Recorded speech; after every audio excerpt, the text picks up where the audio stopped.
nossas saudações reverenciais a cada um de vocês que irão assistir esse vídeo. Hoje vamos falar de um assunto interessante, que é o capítulo 15 do livro que nós escrevemos das entrelinhas das Escrituras Sagradas. O assunto é o real sacerdócio de Melquisedeque. Define-se comumente como sacerdócio de Melquisedeque o poder de Deus para agir em nome dele. Para ser ungido sacerdote real, precisa haver encarnado o Cristo vivo. Assim é que conquista o grau de sacerdote ungido diretamente por Deus, dentro da sagrada ordem do Senhor Melquisedeque. É só aí, a partir daí, que se recebe o poder direto de ordenar e consagrar apóstolos, bispos e sacerdotes e assentar os fundamentos de uma nova igreja, tal como ocorreu nos tempos do Cristo Jesus, que ordenou seus apóstolos, e eles se tornaram depois cabeças ou iniciadores de novas igrejas ou comunidades religiosas. A cada um deles consagrou servidores e pregadores da Boa Nova, do Santo Evangelho do Cristo, dando início e prosseguimento às diferentes linhagens cristãs conhecidas atualmente no mundo. Jesus não fundou a princípio nenhuma igreja, nenhuma religião destas 60 mil religiões que se dizem existir, mas anunciou os princípios de construção do amor, através dos quais se configurou e consolidou a doutrina cristã universal, que é o substrato do denominado cristianismo. O que fundou Jesus Cristo, na realidade, foi a primeira comunidade de aprendizes do conhecimento acerca da Boa Nova. Como a palavra usada para denominar comunidade significa igreja, podemos dizer que Jesus Cristo é o fundador da primeira igreja, ao agrupar em torno de si a primeira comunidade cristã, para, através dela, ensinar a recondução, a volta do ente humano a seu Pai, a Deus. Esta volta do Filho ao Pai, esta religação, é que se chamou de religião. Portanto, a partir daí, pela lógica objetiva da verdade e da coerência, só existe uma igreja e só uma religião verdadeira, que são aquelas que possuem a doutrina cristã original, chamada de doutrina cristã primigênia, configurada sobre os princípios da Boa Nova, enunciados por Jesus Cristo. Diz existir cerca de 60 mil religiões no mundo, e cada dia que passa, novas religiões são fundadas. Porém, isto é 100% falso, porque pode fundar a religião e a igreja que quiserem, etc. Porém, a igreja e religião de Cristo foram fundadas por ele próprio no início da cristandade, e elas são aquelas que contêm a doutrina cristã universal original. O que se poderia dizer, ao bem da verdade, sem medo de errar, é que são fundadas diariamente novas igrejas, novas comunidades, entre as tantas que já existem, atreladas à única religião verdadeira que há, que é a religião portadora da doutrina cristã universal original. Um indivíduo, para fundar uma religião, teria que criar um novo religar, um novo método de se ir ao Pai.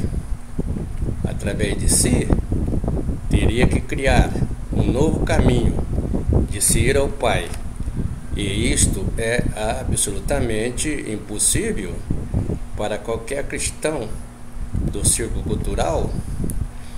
Qual a diferença entre o ato de se fundar uma igreja de Jesus Cristo e de se fundar uma religião tal como fez Jesus Cristo? Ao se fundar uma nova igreja entre as tantas existentes por aí, significa, na realidade, que se está criando uma nova comunidade de aprendiz, por discordar das outras comunidades, das outras igrejas. Criar uma nova religião significa criar um novo caminho para ser ao Pai, um novo modo de religar um ente humano ao Pai, a Deus. E isto só é possível aos Cristos, aos cristificados. Criar uma nova igreja, uma nova comunidade atrelada à religião de Jesus Cristo é perfeitamente possível a qualquer ser humano fazer isto, se assim puder e quiser. O que não dá para um cristão cultural fazer é criar uma nova religião cristã, porque isto significaria ter que criar um novo modelo de religação, um novo religar, diferente daquele criado por Jesus Cristo e configurado nos princípios universais da doutrina da Boa Nova original, da doutrina cristã universal primígena. Para se criar uma nova religião, seria preciso criar um novo modelo de religar um ser humano ao Pai, a Deus, criar um novo caminho, criar novos princípios para compor uma nova doutrina crística. E teria que ser diferente daquela doutrina criada por Jesus Cristo. Isto só é possível ao cristão do círculo Cristo iniciático, que se cristificou a partir da quinta iniciação de mistérios maiores, tal como fez Siddhartha, Gautama, Buda, Krishna, São Francisco de Assis, etc., coisa que os cristãos do círculo cultural não sabem ainda. As comunidades religiosas formadas pelos apóstolos, as novas igrejas ou igrejas daquela época não eram divergentes, como as igrejas de hoje são. Isto porque elas estavam atreladas à original doutrina cristã universal, sem nenhum grau de desvio destas ou desta. As igrejas componentes do sistema religioso de hoje são divergentes entre si, possuem doutrinas destoadas da doutrina cristã universal primígena, com grande grau de desvio desta. Em síntese, a única religião cristã universal existente até hoje ainda é a mesma que fundou Jesus Cristo. Nada mudou nela. Está assentada sobre os pilares da mesma doutrina cristã universal pronunciada por Jesus Cristo, embasada sobre os mesmos princípios enunciados por ele. Como Jesus Cristo nunca quis fundar nenhuma religião, é natural que seus apóstolos também não quisessem. O que eles queriam, na realidade, é que cada uma das igrejas ou igrejas relacionassem holisticamente entre si, como partes e com o todo do cristianismo, numa relação de interdependência, com convergência de todas para a doutrina cristã universal original. Os apóstolos de Jesus Cristo nunca poderiam imaginar que as igrejas primitivas, comunidades tão interativas, iriam, ao longo da história, se divergir entre si e criarem doutrinas incompatíveis com a real doutrina cristã universal primigênia. Se define convencionalmente sacerdócio como sendo o poder de Deus para agir em nome dele. Portanto, sendo um poder, é uma energia poderosa, geradora de força, uma energia misteriosa, geradora de poder através dos homens. O sacerdócio é um poder de Deus conferido ao cristão iniciático que desperta o fogo sagrado. Antigamente, quando ainda não havia a palavra energia para as substâncias protoplasmáticas divinas, davam o nome de espírito. Portanto, o eterno espírito é sinônimo de energia. O sacerdócio está na terra desde o primeiro homem que despertou o fogo sagrado. Isto remota ao homem da raça adâmica, ou a raça lemuriana, terceira raça raiz aqui na Terra. A partir daí ele passa através dos iniciáticos desde Abraão, Moisés, apóstolos, Jesus, Samael, até os nossos dias. Freud nunca se interessou acerca do motivo pelo qual precisava falar continuamente sobre sexos, porque esse pensamento a tal ponto se apodera dele. Nunca percebeu que a monotonia da depressão traduzia uma fuga diante de si mesmo, ou de outra parte de si, que ele teria talvez que chamar de mística. Ora, sem reconhecer esse lado de sua personalidade, era-lhe impossível pôr-se em harmonia consigo mesmo. Ele tornou-se vítima de um lado que podia identificar, e é por isto que o considero uma figura trágica, pois era um grande homem e, o que é principal, tinha o fogo sagrado. Estas frases são atribuídas a respeito do Freud pelo seu discípulo Jung sobre a sexualidade de Freud. Há dois tipos de sacerdócio: o poder menor e o maior. O menor é chamado de araônico e o menor é conferido ao cristão cultural. E o maior é conferido ao cristão iniciático a partir do despertar do fogo sagrado até a quinta iniciação de mistérios maiores. O maior é chamado de sacerdócio de Melquisedeque, é conferido ao cristão iniciático a partir da quinta iniciação de mistérios maiores. O sacerdócio real é um fator de construção. Ele emerge do trabalho com o segundo fator de revolução da consciência através do segundo nascimento da água. Não se confere por imposição de mãos por quem não o criou, só por nascimentos iniciáticos.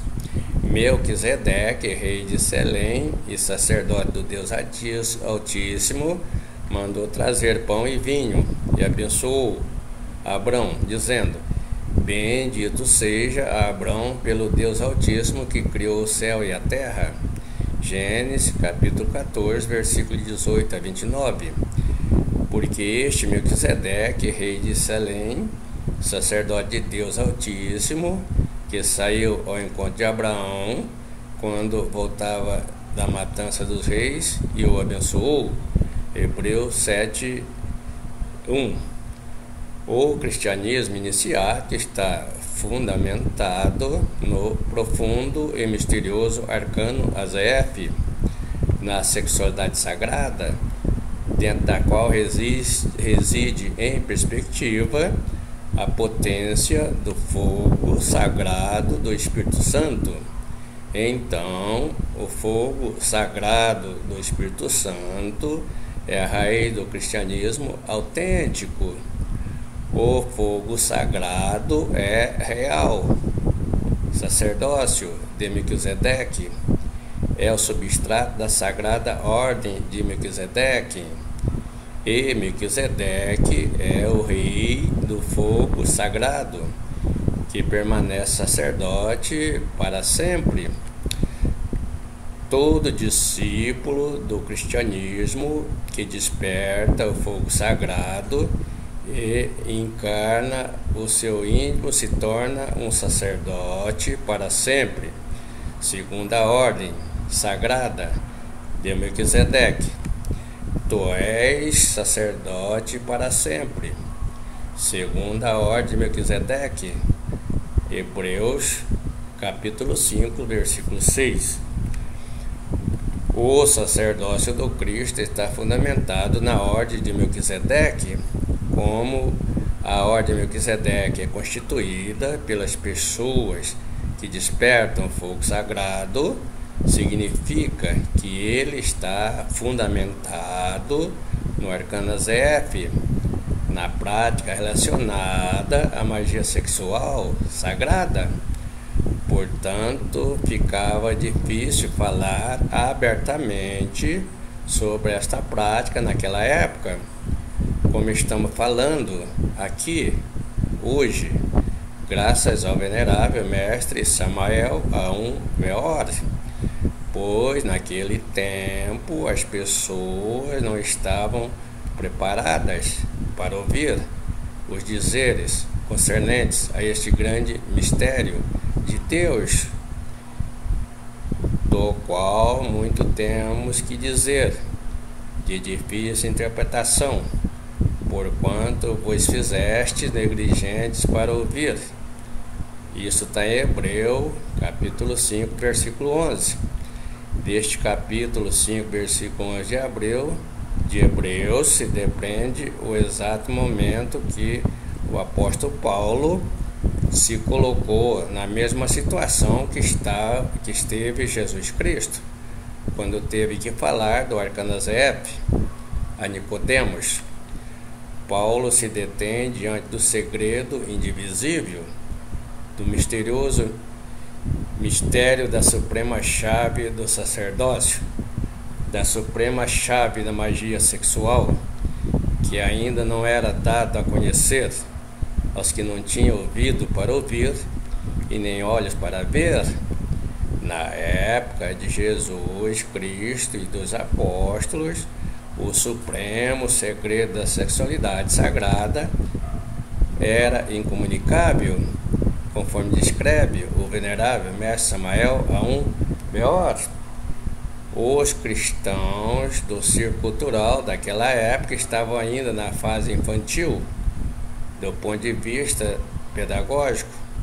Só estavam preparados para entender os rudimentos dos ensinamentos do Cristo.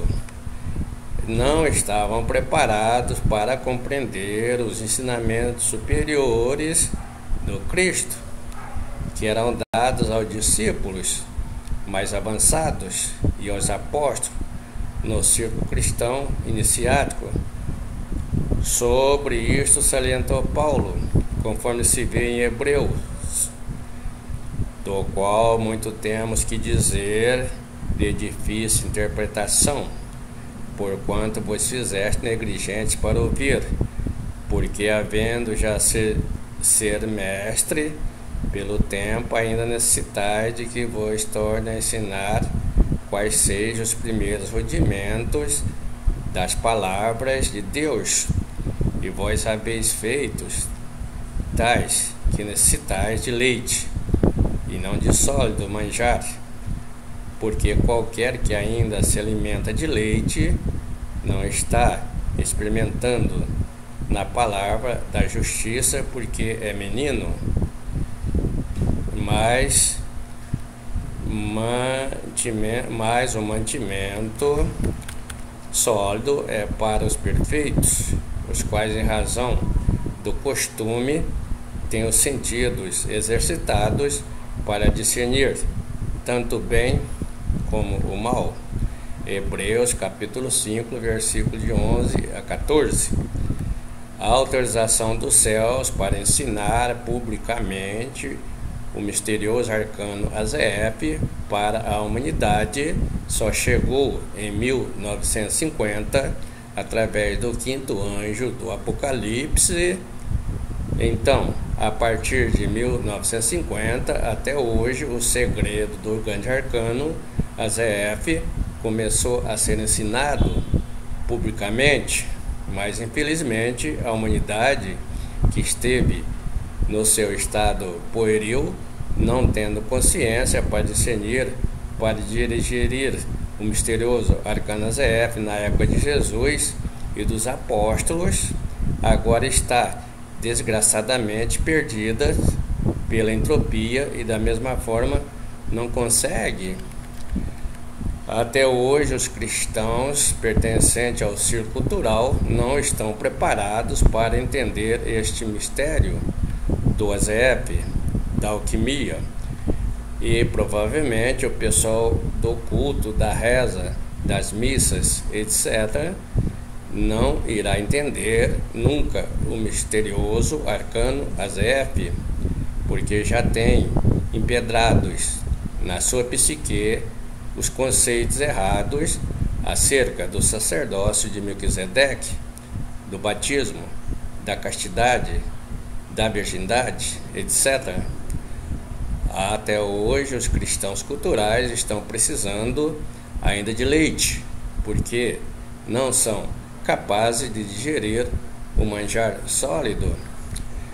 Os cristãos do culto, das missas, das rezas, os crentes do círculo cultural, certamente, ao ler esse texto, escrito na dimensão iniciática, vão associar ao mal, como pornográfico, etc.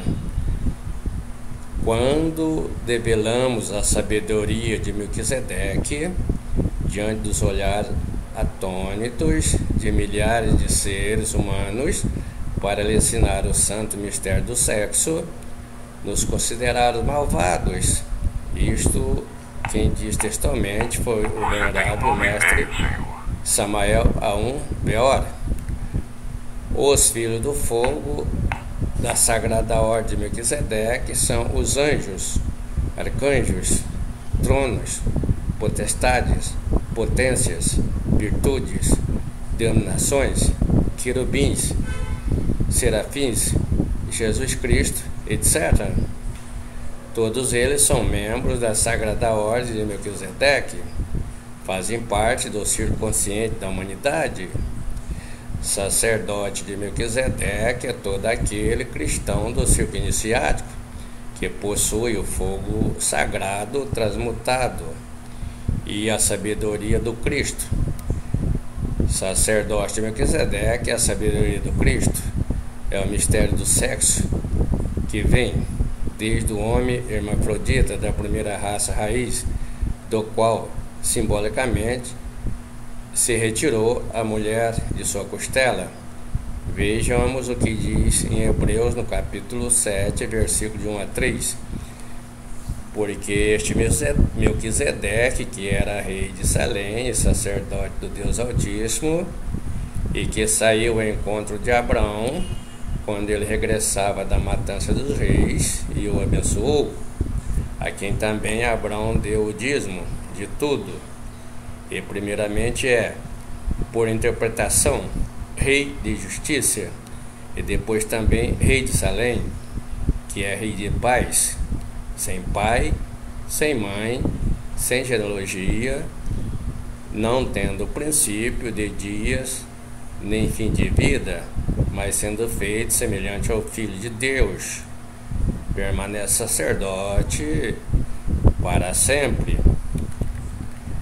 O cristianismo do círculo iniciático se fundamenta nos profundos mistérios do sexo, que foram indizíveis por Cristo, por Paulo e por todos os apóstolos de Jesus naquela época, porque é no sexo o local onde reside a energia seminal criadora, a água viva da vida, substrato da potência, do fogo sagrado, do Espírito Santo, todo o cristianismo autêntico tem suas raízes na sagrada ordem de Melquisedeque, que permanece sacerdote para sempre. Assim diz o venerável mestre Samael Aun Weor. Então, se você acabou de ouvir essas explicações e gostou desse vídeo, se você quiser e puder, compartilhe-o com seus amigos, com seus familiares, na sua rede aí de contatos, né? Na sua rede social. Também acione o sininho aí e dê o seu like para aumentar a nossa relevância aqui no canal e continuarmos fazendo mais vídeos dessa natureza. Muito obrigado pela sua atenção a esta vídeo aula e até a nossa próxima conferência. Obrigado e a paz evidencial.